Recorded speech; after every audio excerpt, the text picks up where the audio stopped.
Bienvenue à cette formation en ligne sur l'élaboration d'un projet de coopération transfrontalière.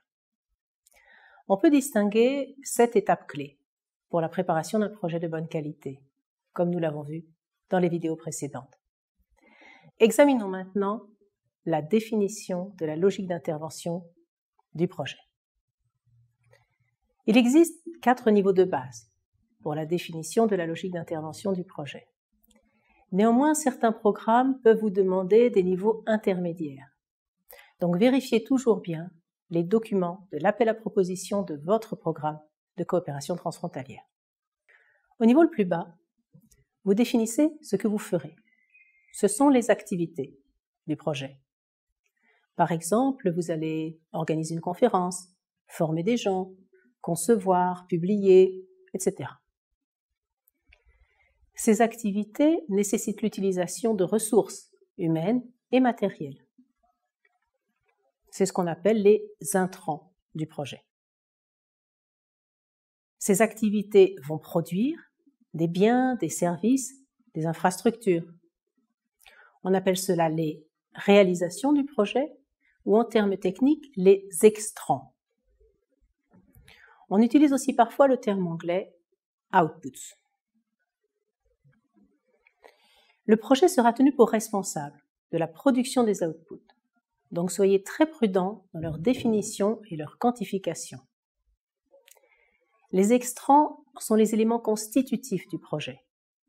Ils doivent fournir les conditions nécessaires au projet pour atteindre ses résultats. Le niveau supérieur définit les résultats qui correspondent aux objectifs spécifiques du projet, c'est-à-dire ce que le projet vise à atteindre. Ce niveau se concentre sur les effets à court et moyen terme des réalisations du projet. Il identifie ce qui va changer, notamment en termes de comportement, et qui bénéficiera directement de ce changement. Rappelez-vous que le projet à lui seul doit atteindre les résultats escomptés. Au sommet, vous identifiez quel est l'effet plus large, à long terme, auquel votre projet ainsi qu'un certain nombre d'autres projets et interventions, contribuent. C'est le niveau de l'impact ou de l'objectif général du projet. Il doit indiquer la pertinence de votre projet pour le programme de coopération transfrontalière en étant directement lié à une des priorités du programme. Comme vous le voyez, il doit y avoir un lien logique entre vos activités, vos réalisations, vos résultats et vos impacts. Faire pour faire n'a pas de sens. Vos activités doivent produire quelque chose. De même, fournir des biens, des services, des infrastructures qui ne sont utiles à personne est absurde.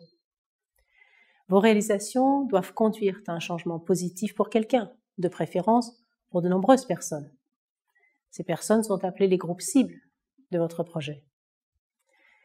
Finalement, vos résultats doivent contribuer à un changement positif plus large auquel le programme de coopération aspire quand il finance votre projet. Ce changement positif doit améliorer la vie des bénéficiaires finaux de votre projet. D'autres aspects importants à intégrer à votre logique d'intervention concernent la bonne gestion et la communication de votre projet. Assurez-vous d'inclure des activités de communication pertinentes, à la fois de communication interne, afin de permettre une bonne coordination et un dialogue harmonieux entre les partenaires, et de communication externe, afin que vos réalisations et résultats soient visibles et susceptibles d'être reproduits par d'autres. Pensez également à la durabilité de vos réalisations et de vos résultats, qui doit être prise en compte dès le début de la conception du projet. Comme les partenaires de projet ont souvent tendance à penser trop vite à ce qu'ils veulent faire, plutôt qu'à ce qu'ils veulent atteindre comme résultat. Puis parfois perdent la trace de leur stratégie globale. Nous vous encourageons vivement à commencer à construire votre logique d'intervention en partant des objectifs. Dans l'élaboration de la logique d'intervention de votre projet, faites bien attention au format et la terminologie utilisée dans les documents de l'appel à proposition de votre programme de coopération transfrontalière. ainsi qu'à des exigences spécifiques, telles que par exemple une limite du nombre d'objectifs à définir. Si votre programme demande une matrice cadrologique, votre logique d'intervention du projet s'inscrira dans la première colonne. N'oubliez pas que la matrice cadrologique est un outil qui permet de fournir un résumé concis et logique des composants clés de votre projet. Dans les vidéos précédentes, les partenaires de projet, Anna, Boris et Carla, ont réalisé le travail analytique nécessaire pour identifier leur stratégie de projet. Voyons maintenant comment ils vont concevoir la logique d'intervention de leur projet sur cette base. Alors, commençons par l'objectif le plus élevé qu'on devrait pouvoir atteindre avec notre projet. Je suppose que ce serait la réduction de l'utilisation excessive d'engrais. C'est un problème clé. L'objectif de plus grande proportion d'éléments nutritifs interceptés par la végétation des rives me semble être au même niveau. Oui, je suppose que vous avez raison. Lequel choisir alors ? Les deux ont pour conséquence un niveau réduit d'éléments nutritifs atteignant les plans d'eau. D'accord, alors prenons ça comme résultat. Oui, bonne idée. Une seconde, cher partenaire. Faites attention à cette formulation. Il est essentiel d'être certain que le résultat à atteindre est principalement sous le contrôle du projet. C'est-à-dire que le projet peut y parvenir seul. Est-ce le cas pour le niveau réduit d'éléments nutritifs atteignant les plans d'eau ? D'accord, pas forcément. Parce qu'il y a deux éléments importants dans notre arbre des objectifs qui sont hors de notre portée, mais qui contribuent aussi au niveau réduit d'éléments nutritifs atteignant les plans d'eau. Je veux parler de l'application plus stricte des lois et règlements sur l'écoulement des éléments nutritifs et de l'amélioration du traitement des eaux usées. En fait, oui, nous nous attaquerons seulement au problème des éléments nutritifs qui proviennent de la terre et pas aux rejets provenant des eaux usées. Donc, le résultat principal qui sera sous le contrôle de notre projet pourrait être formulé comme niveau réduit d'éléments nutritifs atteignant les plans d'eau des régions de Rivala et Alavir sous l'effet du ruissellement. On peut y arriver même s'il n'y a pas d'application plus stricte des lois et des règlements, puisqu'on va créer une incitation économique pour les agriculteurs et qu'on suscitera aussi l'intérêt des propriétaires à restaurer la végétation sur les rives. D'accord, mais alors, qu'est-ce qu'on fait avec la réduction de l'utilisation excessive d'engrais et la plus grande proportion d'éléments nutritifs interceptés ? Ce sont aussi des résultats. Est-ce qu'on peut avoir plusieurs résultats ? C'est possible. Si c'est ce qui repose sur votre analyse des objectifs, si ça ne paraît pas trop ambitieux, compte tenu de vos compétences et des ressources du budget, et s'il n'y a pas de limite spécifique fixée dans ce domaine par votre programme de coopération transfrontalière. Bon, dans le formulaire de demande de notre programme, il semble préférable d'indiquer d'abord un seul résultat principal, puis de mentionner les résultats intermédiaires. D'accord. Alors, qu'est-ce qu'on fait maintenant avec les autres éléments plus bas dans l'arbre des objectifs ? On les met tous dans la ligne des réalisations ?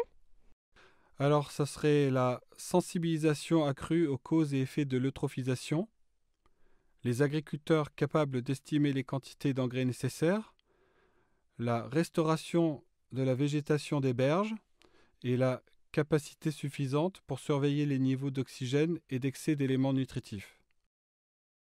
Cela peut sembler logique, mais en pratique, ce n'est généralement pas aussi simple. L'essentiel est de se rappeler que les résultats sont des effets, avec un avantage net pour vos groupes cibles, ou des effets en termes de changement de comportement de vos groupes cibles. Les réalisations ou les extrants sont les biens, les services, les infrastructures qui sont produits par les activités de votre projet. Regardez de nouveau les éléments que vous souhaitiez mettre dans la ligne des extrants. En fait, la capacité des agriculteurs, la sensibilisation et la capacité de surveiller ne semblent pas être des produits directs de nos activités, mais plutôt des changements des groupes cibles, qui sont des bénéfices en tant que tels, donc ce sont aussi des résultats. Oui, mais certains de ces résultats ont de nouveau un caractère intermédiaire. Peut-être qu'on n'a pas besoin de tous les lister dans le tableau, mais plutôt de se concentrer seulement sur les résultats clés que nous allons mesurer. Je suis d'accord, et on peut décrire plus en détail dans le formulaire de demande. Et donc, comme réalisation du projet, on a restauration de la végétation des berges, mais on aura aussi d'autres réalisations importantes. Oui, bien sûr. Examinons ce qu'il nous faut pour atteindre les résultats. Par exemple, on aura besoin d'équipements fournis et d'agriculteurs formés. Ainsi, nos partenaires définissent toutes les réalisations prévues. Puis ils réfléchissent aux activités nécessaires pour obtenir ces réalisations. Ils identifient avec un numéro les activités, les réalisations et les résultats, pour qu'à la lecture du document, on comprenne de façon évidente lesquels sont liés entre eux. Pour chacune des activités, ils réfléchissent aux intrants nécessaires, en termes de personnel, de fourniture, de logistique, de voyage. Puis ils combinent ces coûts en différentes catégories. Voilà, maintenant on a couvert l'ensemble de la logique d'intervention, et même les intrants. Bravo! Oui, enfin, pas tout à fait. On a toujours les éléments de notre arbre des objectifs qui étaient hors de portée. Ah oui, certains d'entre eux resteront comme des facteurs externes qui pourraient affecter notre projet. Est-ce qu'on devrait voir comment intégrer des hypothèses à leur sujet? Mais aussi, notre projet aura un impact sur certains de ces éléments. C'est vrai. Alors, on met les éléments clés qui représentent les conséquences des objectifs de notre projet dans la ligne impact. Et on considère les autres, ceux qui sont à côté de nos objectifs, comme des facteurs externes sur lesquels établir des hypothèses. Nous allons aborder les hypothèses dans la vidéo suivante. Mais il y a encore quelques aspects à vérifier dans la logique d'intervention, notamment la formulation des réalisations, des résultats et des impacts. Est-ce qu'ils suivent les critères de qualité SMART, c'est-à-dire sont-ils spécifiques, mesurables, acceptables, réalistes et temporellement définis? D'accord. Alors prenons la réduction de l'utilisation excessive d'engrais. Est-ce que c'est assez spécifique? Je suppose que nous pourrions ajouter par les agriculteurs et dans les régions de Rivala à Lavire. Est-ce qu'on devrait préciser quel type d'engrais? Le principal est de s'assurer que les évaluateurs comprendront de quoi vous parlez. Donc, qui et où est utile. Mais le type d'engrais n'est sans doute pas si important. Ensuite, la mesurabilité. Je pense que c'est bon, on doit pouvoir mesurer combien on utilise d'engrais assez facilement. Mais on verra ça plus en détail quand on discutera des indicateurs. Je pense que le A pour acceptable est aussi correct, car sans cet objectif, il serait difficile d'obtenir une réduction significative des éléments nutritifs dans les plans d'eau. Je veux dire seulement sur la base de l'interception. Et c'est réaliste. La réduction est possible si les agriculteurs sont motivés pour la faire. Et c'est aussi temporellement défini, puisque tous ces résultats devront être atteints à la fin du projet. Nos partenaires vérifient ainsi tous les impacts, les résultats et les extrants, apportent quelques petites corrections, précisent ici et là ce qu'ils signifient exactement et s'assurent qu'ils partagent la même idée sur ce que le projet devrait atteindre. Qu'en est-il de la durabilité? Êtes-vous sûr que les résultats et les réalisations seront maintenus après la fin du projet? La question se pose sans doute surtout au sujet des équipements pour les tests d'azote. Comment est-ce qu'on peut s'assurer que les équipements seront remplacés ou réparés si nécessaire? Et qui va les posséder? Est-ce qu'on ne pourrait pas créer une sorte de système de rotation pour les équipements? Oui, bonne idée. On pourrait acheter quelques douzaines d'équipements par le biais du projet, qui pourraient par exemple devenir la propriété des associations d'agriculteurs, avec chaque agriculteur payant un petit montant annuel pour les utiliser. Ça constituerait un fonds qui pourrait être utilisé pour payer le remplacement ou les réparations. Si on s'assure que les avantages économiques pour les agriculteurs sont assez importants, ça devrait fonctionner. Je ne suis pas sûre que le transfert d'équipements soit possible selon les règles du programme de coopération transfrontalière. Sinon, on pourrait peut-être conserver la propriété de l'équipement et en laisser la disposition aux associations d'agriculteurs, sous la forme d'une location à long terme, puis remplacer ou réparer l'équipement avec l'argent de cette location. Nous devons clarifier avec le programme ce qui est possible. En effet, Vous devez vérifier auprès de l'autorité de gestion ou du secrétariat technique conjoint de votre programme en cas de doute. En tout cas, à chaque fois que vous prévoyez de fournir des équipements ou de créer un centre ou une base de données, vous devez soigneusement prévoir comment ils pourront être maintenus en service sur le long terme. Nos partenaires ont une discussion similaire pour les autres résultats et réalisations. Maintenant, il reste encore un point important à régler. Comment allez-vous informer les autres des réalisations et résultats du projet? On pourrait créer un site web commun dans nos deux langues pour informer le public sur l'état de nos plans d'eau, les effets de l'eutrophisation et les solutions que nous développons dans notre projet. Et peut-être aussi des émissions de radio régionales, avec des histoires liées à la qualité de l'eau et ce qui peut être fait pour l'améliorer. Et on pourrait organiser un événement annuel sur le thème de l'eau. On pourrait l'appeler Vive l'eau ou quelque chose comme ça. On pourrait inviter des représentants des agriculteurs, des autorités locales et régionales, des ONG environnementales, des donateurs, et discuter de ce qui peut être fait pour réduire le niveau des éléments nutritifs qui atteignent les plans d'eau, et présenter nos mesures et notre expérience conjointe. Très bien. Vérifions maintenant la logique complète d'intervention du projet. La logique verticale est-elle complète et correcte? Toutes les activités conduisent-elles clairement à une réalisation? Toutes les réalisations conduisent-elles à un résultat? Y a-t-il une réalisation qui n'est pas liée à au moins une activité?